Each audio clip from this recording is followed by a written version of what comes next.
So ఈరోజు నేను మాదాపూర్లో ఉన్న ప్రముఖ యోగా గురు యోగిని అరుణాదేవి గారి యోగాశ్రమంలో ఉన్నాను. అనేక రకాల మెడిసినల్ ప్లాంట్స్ ఉన్నాయి. మనం మెడిసినల్ ప్లాంట్స్ గురించి డిస్కస్ చేస్తూ ఉన్నాము. వాటిలో ఉన్న మెడిసినల్ వాల్యూస్ ఏంటి, ఏ అనారోగ్య సమస్యలకు వాటిని ఎలా వాడుకోవాలని.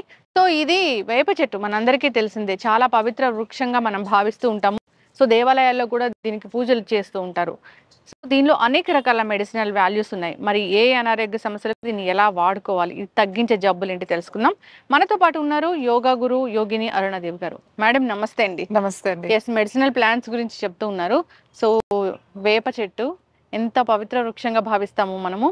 సో ప్రతి దేవాలయంలో ఉంటుంది, పూజలు చేస్తాము. అయితే ఏంటి అసలు ఈ మెడిసినల్ వాల్యూస్ ఏమున్నాయి, దీన్ని ఎలా తీసుకుంటే ఏ అనారోగ్య సమస్యలకు చెక్ పెట్టవచ్చు? దీంట్లో యాంటీబయాటిక్ అండ్ యాంటీ ఇన్ఫ్లమేషన్ కూడా ఉంది మీకు. ఇప్పుడు ఇది చూస్తే, ఈ ఆకు చూస్తే, ఇవి మీరేమి చేయాల్సిన అవసరం లేదు. వేప చెట్టు గాలి మనకి ఆ పెద్ద పెద్ద చెట్లు అవుతాయి, వృక్షాలు అవుతాయి ఇవి.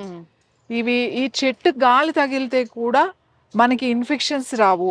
అలాగే మనకి స్కిన్ ఇన్ఫెక్షన్స్ కానీ, తొందరగా లంగ్స్ ఇన్ఫెక్షన్స్ కానీ అట్లాంటివి చాలా తొందరగా రాకుండా ఉంటాయి. వేప చెట్టు చాలా చాలా మంచిది మాట. వేప చెట్టు, వేప చెట్టుని ఎన్ని విధాలుగా ఉపయోగించి అన్ని విధాలుగా ఉపయోగించి, వేరు నుంచి వేప కాయలు వస్తాయి మనకి, వేప పువ్వు వస్తుంది. వేప పువ్వు ఇప్పుడు సీజన్ కాదు, మనకు ఉగాదికి అయితే మంచి పువ్వు వస్తుంది. ఆ పువ్వు కూడా మనకి ఉపయోగపడుతుంది. ఆ పువ్వు కూడా మనం బాగా సీజన్ లో ఆ పువ్వు కనుక తీసుకుని దాన్ని కాస్త నీడలో బాగా ఆరబెట్టేసి డ్రై అయిపోయిన తర్వాత ఒక గ్లాస్ బాటిల్లో పెట్టుకుని, ఎప్పుడైనా ఏదైనా ఫీవర్ వచ్చి, లేకపోతే ఇన్ఫ్లమేషన్ అంటాం కదా, కాళ్ళు వాయడం, లేకపోతే సర్క్యులేషన్ సరిగ్గా అవ్వక ఈ కాఫ్ మజిల్స్ అవి వాస్తాయి, కాళ్ళు అవి ఉబ్బుతాయి, చేతులు అవి ఉబ్బుతాయి. ఎందుకో ఉబ్బునియో తెలియదండి, ఉబ్బుతాయి అప్పుడప్పుడు అంటారు. అట్లాంటి వాళ్ళు ఆ పువ్వు కొంచెం తీసుకుని కాస్త టీ లాగా ఒక గ్లాస్ నీళ్ళు వేసి కాస్త ఒక 3-4 minutes మరగబెట్టి మూత పెట్టి తర్వాత దాన్ని తాగితే చాలా చాలా చాలా మంచిది. లివర్ కూడా మంచిది ఆ ఫ్లవర్ తాగడం వల్ల. అంటే లివర్ డిటాక్స్ అవుతుంది. అట్లా డిటాక్స్ అవడం కన్నా కూడా లివర్ కు అంటే లివర్ సక్రమంగా పనిచేయడానికి కూడా అది ఉపయోగపడుతుంది, మెరుగుపడుతుంది. ముఖ్యంగా ఈ వాటర్ లోపల ఉన్న ఎక్సెస్ వాటర్ ఏదైనా ఉంటే కూడా అది మనల్ని డ్రైన్ చేస్తుంది, తగ్గిస్తుంది. ఏది పువ్వు చెప్తున్నా నేను. ఇది అన్నిటికీ మంచిది, స్కిన్ కి మంచిది. తర్వాత చూడండి, మనకి ఏమైనా స్కిన్ డిసీజెస్ వచ్చినా, అమ్మవారు అని అంటారు, చికెన్ ఫాక్స్, అమ్మవారు వచ్చినా కూడా ఏమి ఇది వరకు అయితే ఎటువంటి వైద్యం చేసేవాళ్ళు కాదు. ఫ్రెష్ ఆకులు ఇలా గుత్తులు కింద కోసుకొచ్చి కింద బెడ్ లాగా వేసేసి వాటి బాగా దులిపేవాళ్ళు. ఏమన్నా పురుగులు చీమలు అలాంటివి ఉంటే బాగా దులిపేసేసి పల్చటి బట్ట, చాలా మెత్తని ఇది వరకు వచ్చాయి మీకు వాయిల్ పంచలు తెల్లటిది వేసి దాని మీదే పడుకోబెడతారు. ఈ ఆకుల్ని ప్రతిరోజు మార్చేస్తారు. ఇవాళ పెట్టిన ఆకులు మళ్ళీ తీసి పడేసి మళ్ళీ ఫ్రెష్ ఆకులు తీసుకొచ్చి పెడతారు. పెట్టి ఫుడ్ సాలిడ్ ఆయిల్ లేకుండా, ఎట్లా ఏమి లేకుండా బాయిల్ చేసిన బీరకాయ, పత్యంకా అంటారు కదా, బీరకాయ, పొట్లకాయ, సొరకాయ అట్లాంటి కూరగాయలు ఉడకబెట్టి వాళ్ళకి మజ్జిగన్నం ఇస్తారు. అంతే ట్రీట్మెంట్. అది ఎలా అయినా 10 రోజులు 15 రోజులు ఉంటది. క్లీన్ గా ఉంచుతారు అన్నమాట. సో ఇదే వైద్యం, ఇంతకు మించి వైద్యం అనేది ఉండేది కాదు. ఇంకా వచ్చినప్పుడు కళ్ళు రోజు ప్రొద్దున్నే కొంచెం ఒక చిన్న కప్పు ఫ్రెష్ కళ్ళు, తాటి కళ్ళు తాగిపిస్తారు. ఎందుకు అనంటే కూల్ అవుతుంది బాడీ అంతా కూడా, కూల్ అయ్యి మన ఇన్ఫెక్షన్స్ కూడా తగ్గిస్తుంది, ఆ వేడి తగ్గిస్తుంది. వాళ్ళకి లోపల నుంచి మంట, అవన్నీ పుండ్లు పడిపోయి మంటగా ఉంటుంది. అమ్మవారు శాంతిస్తుంది అమ్మవారు అని చెప్పేసేసి ఎందుకంటారంటే యాక్చువల్లీ కూల్ అవుతుంది, కూల్ అయ్యి వాళ్ళకి హాయిగా కాస్త రెస్ట్ లో నిద్రపోతారు. సో అది తాగిపిస్తారు ఈ వేపాకులు.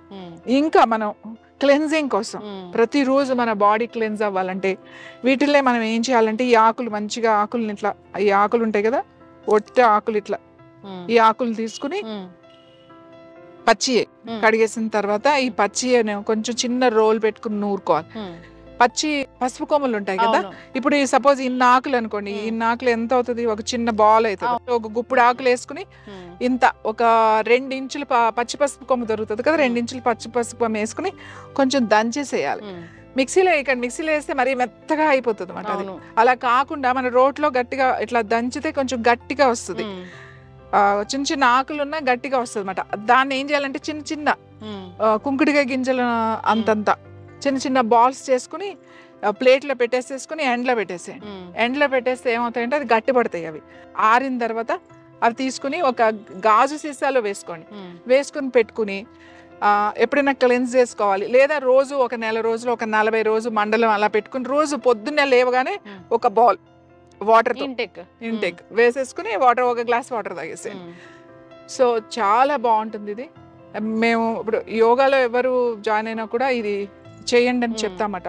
క్లెన్స్ అవుతుంది మీకు బాడీలో మీకు మనకి యాంటీబయాటిక్ అవసరం లేకుండా ఇది పనిచేస్తూ ఉంటుంది. అప్పుడప్పుడు మీరు ఒక నెల రోజులు అట్లా తీసుకుంటా ఉండండి. ఇయర్ లో కనీసం ఒక 2 months ఇది తీసుకుంటా ఉంటే చాలా బాగా పనిచేస్తుంది. ఇంకా ఎక్కడైనా మనకి స్కిన్ మీద దెబ్బలు తగిలినప్పుడు, అలర్జీ లాగా ఏ పుళ్ళు వచ్చినాయి లేకపోతే ఇట్లాంటివి వచ్చినప్పుడు, స్కిన్ ప్రాబ్లమ్స్ ఉన్నప్పుడు ఈ ఆకులు తీసేసి పసుపు కొమ్మ ఇట్లా నూరేసి మంచిగా నలుగు ఎలా పెట్టుకుంటాం అలా బాగా నలుగు పెట్టుకుని స్నానం చేసేసారనుకోండి, ఆ స్కిన్ మీద ఉన్న ఆ ఇది అంతా కూడా మీకు పోతుంది. ఆ అలర్జీ బాగా తగ్గుతుంది. ఒకసారి యాక్నేస్ వస్తాయి, అవి చీమ పసు ఉంటది లోపల కారుతూ ఉంటాయి. అట్లాంటప్పుడు ఇది పచ్చి పసుపు పేస్ట్ లాగా చేసుకుని, ఈ ఆకు పచ్చి పసుపు పేస్ట్ లాగా తీసుకుని ఆ పేస్ట్ని ఎక్కడ యాక్నే ఉందో అక్కడే అట్లా అంటించి అలా వదిలేసేసి నైట్ అంతా, లేదా ఒక 1 hour వదిలేసి తర్వాత క్లీన్ చేసుకోవాలి. సో అలా క్లీన్ చేసుకుంటే యాక్నే కూడా బాగా తగ్గుతుంది. అలాగే ఇది లోపలికి మాత్రలాగా ఎవరికైతే పింపుల్స్ ఉన్నాయో, ఎవరికైతే యాక్నే ఉందో వాళ్ళు ఇవి ఉండలు చేసుకుని అలా ఇందాక చెప్పినట్టుగా ఎండబెట్టుకుని ఒక 40 రోజులు తీసుకుంటూ పైన ఆ పేస్ట్ లాగా చేసుకుని ఫ్రెష్ది అప్లై చేసుకుంటూ ఉంటే మీకు ఒక 40 రోజుల్లో చాలా మంచి రిజల్ట్ వస్తుంది. ఫేస్ కూడా చాలా క్లియర్ అవుతుంది. తర్వాత మనం బాగా అలసిపోయి వస్తాము, బాగా కష్టపడి వస్తాము, ఒళ్ళంతా కొంచెం అలసిపోయినట్టు ఉంటుంది. అప్పుడు వేడి నీళ్ళల్లో ఈ ఆకులు వేసుకుని చక్కగా మనం కనుక స్నానం చేసినట్టయితే మనకి ఆ నొప్పులు కూడా తగ్గుతాయి, రిలాక్స్డ్గా ఉంటుంది. మనకి వర్షాకాలంలో ఇవి ఎక్కువ వాడతాం నీళ్ళలో. అంటే ఇప్పుడంటే ఇది వరకు అంటే పెద్ద పెద్ద బిందులు కాగులు పెట్టి దాంట్లో వేసి మరగబెట్టేవాళ్ళు. ఇప్పుడు గీజర్లు వచ్చిన తర్వాత మనకి ఇప్పుడు గీజర్లు ఉంటాయి కాబట్టి అందరికి ఆ వేడి నీళ్లు ఫస్ట్ ఈ బకెట్ లో వేసుకుని 4 ఎన్నో అక్కలేదు, 2-3 రెబ్బలు చాలు వేసుకుని కొంచెం వేడి నీళ్ళు ఫస్ట్ తిప్పి తర్వాత కొంచెం మీకు పోసుకునేటట్టుగా పెట్టుకుని పోసుకుంటే చాలా మంచిది. బాలింతలకి డెలివరీ అయిన తర్వాత తప్పనిసరిగా 21 రోజులు ఖచ్చితంగా వేపాకులు వేసి నలుగు పెట్టి స్నానం చేపిస్తారు. అది ఎందుకంటే యాంటీ ఇన్ఫ్లమేషన్, బాడీలో స్వెల్లింగ్ ఉంటుంది. డెలివరీ తర్వాత అది నార్మల్ రావడానికి కనీసం 2-3 నెలలు పడుతుంది. ఫస్ట్ 21 రోజు చాలా ఇంపార్టెంట్.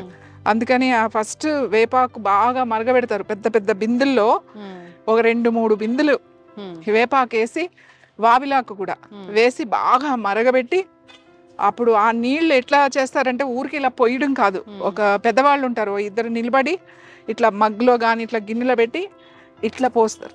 అంటే ఇప్పుడు పొట్టకి తగలాలి కాబట్టి ఇలా పొట్టకు పోస్తారు. ఇలా ఎన్ని బిందులు పోస్తారు అనుకున్నా, 2 బిందులు పెద్ద పెద్ద బిందులు పోస్తారు. అలా పోయడం వల్ల ఏమవుతుంది అని అంటే లోపల ఈ అబ్డామిన్ యూట్రస్ అంతా కూడా ఇలా ముడుచుకుపోయి ఉంటుంది. డెలివరీ అయిన తర్వాత అది మళ్ళీ నార్మల్ గా వెళ్ళడానికి ఇది చాలా బాగా ఉపయోగపడుతుంది అన్నమాట. చాలా వాటిల్లో వాడతారు. పాము కరిస్తే వేపాకు వాడతారు. పాము కరిసింది ఇది చాలా పాయిజనస్ అని ఎలా తెలుస్తుంది అంటే వేపాకు గబగబా ఇచ్చి నమలమంటారు. నమిలితే ఇది చేదు ఉండదు, తీయగా ఉంటుంది. తీయగా ఉందంటే పాయిజన్ చాలా ఎక్కువ ఉంది అని చెప్పి వేరే ఆకులతో పాటు ఇది తినిపిస్తారు. దీంతో కూడా సర్ఫీ అని చెప్పేసి ఒక ఇన్ఫెక్షన్ వస్తుంది, అది ఒక బ్యాక్టీరియా లాంటిది, వైరస్. అది కూడా దానికి కూడా వేపాకుతోనే చేస్తారు.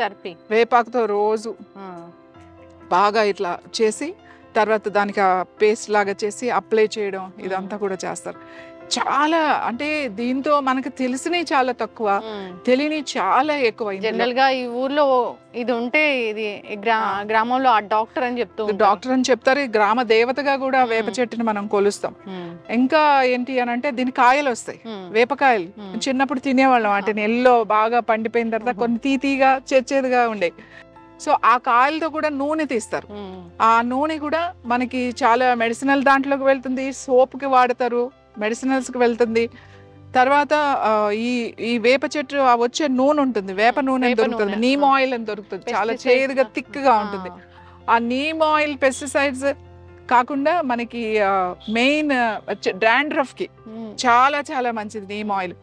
అలాగే డాండ్రఫ్ కి ఫ్రెష్ ఆకు కూడా మంచిది. ఫ్రెష్ ఆకుని ఇన్ని ఆకులు చాలు తీసుకుని, ఆకులు ఇలా తీసేసేసి గ్రైండర్ లో మెత్తగా గ్రైండ్ చేసేసుకుని చక్కగా కావాలంటే దీంట్లో ఒక స్పూన్ పెరుగు లేకపోతే మజ్జిగ ఉంటే మజ్జిగ కొంచెం వేసుకోవచ్చు, లేదా ఒట్టి నీళ్ళలో అయినా సరే గ్రైండ్ చేసి పేస్ట్ స్కాల్ప్ కు పెట్టాలి, జుట్టుకు కాదు.